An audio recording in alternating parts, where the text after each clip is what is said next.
कुछ बातों ने, कुछ मुलाकातों ने और कुछ अनकहे जज्बातों ने इन रिश्तों को अंजाम दिया कुछ लम्हों की सौगातों ने।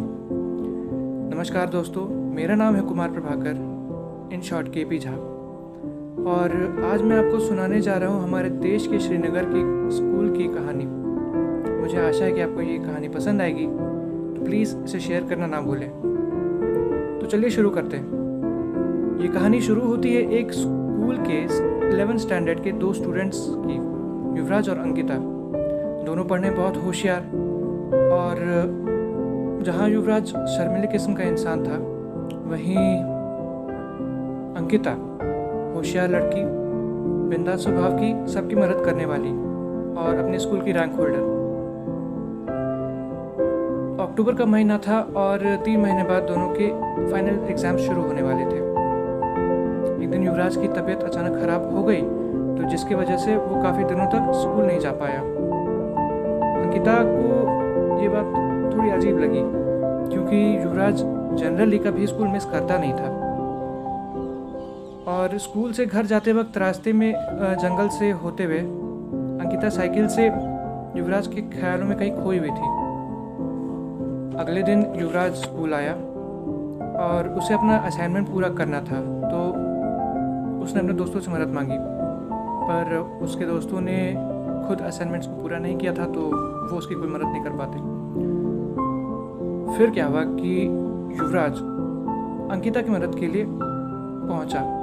शुरू में उसे झिझक हुई, पर उसने अंकिता से उसकी मदद मांगी। अंकिता भी काफ़ी मददगार लड़की थी, सबकी मदद करना जानती थी, तो उसने उसके लिए हामी भर दी। अब दोनों स्कूल ख़त्म होने के बाद साथ में अपने साइकिल से जंगल पार करके उसके घर पहुँचे और असाइनमेंट्स को और बाकी जो नोट्स थे उसको पूरा किया। अगले दिन दोनों स्कूल में पहुँचे, दोनों में और ज़्यादा बातें होने लगी। दोनों और अच्छे दोस्त हो गए और खुल के एक दूसरे के साथ बातें करने लगे। और अब दोनों का साथ ही में घर जाना स्कूल से ख़त्म होने बाद ये सिलसिला शुरू हो गया। क्लासेस के बीच में दोनों अपने अपने सीट पर बैठे बैठे एक दूसरे को देखते और मुस्कुराते। युवराज की आदत थी कि वो अपनी फीलिंग्स के बारे में हमेशा अपनी डायरी में लिखता था। उस दिन भी उसने ऐसा ही किया।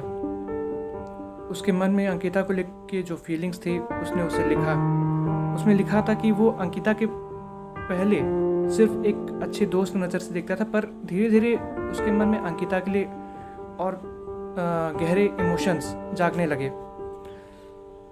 एक दिन क्या हुआ कि अंकिता और युवराज के नोट्स देते समय उसकी डायरी एक्सचेंज हो गई अंकिता से, और युवराज को ये बात पता नहीं चल पाई। अंकिता घर पहुंचती तो देखती कि उसके पास युवराज का डायरी आ गया था। उसने डायरी को खोल के उसको पढ़ना शुरू किया, तो उसमें युवराज की फीलिंग्स के बारे में उसने जान लिया। और फिर वो भी उस डायरी में पेन लेके कुछ लिखना शुरू कर दिया उसने। अगले दिन जब दोनों स्कूल से घर जा रहे थे, तो दोनों को पास के शहर में जेरोक्स की दुकान पर नोट्स को निकलवाना था, तो दोनों उस शहर की ओर चल दिए, जो सिर्फ आधा किलोमीटर दूर था उनके स्कूल से। लौटते वक्त जब दोनों घर जाने के लिए निकले, तो तेज़ हवा चलने की वजह से अंकिता के हाथ में जो असाइनमेंट्स थे वो उड़ के रोड पे आ गए।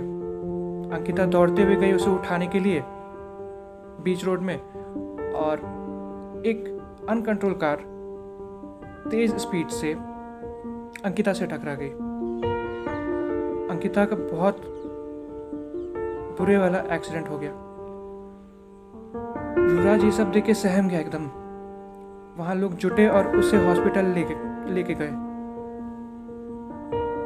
पर अंकिता बीच रास्ते में उसने अपना दम तोड़ दिया। युवराज कुछ समझ पाता,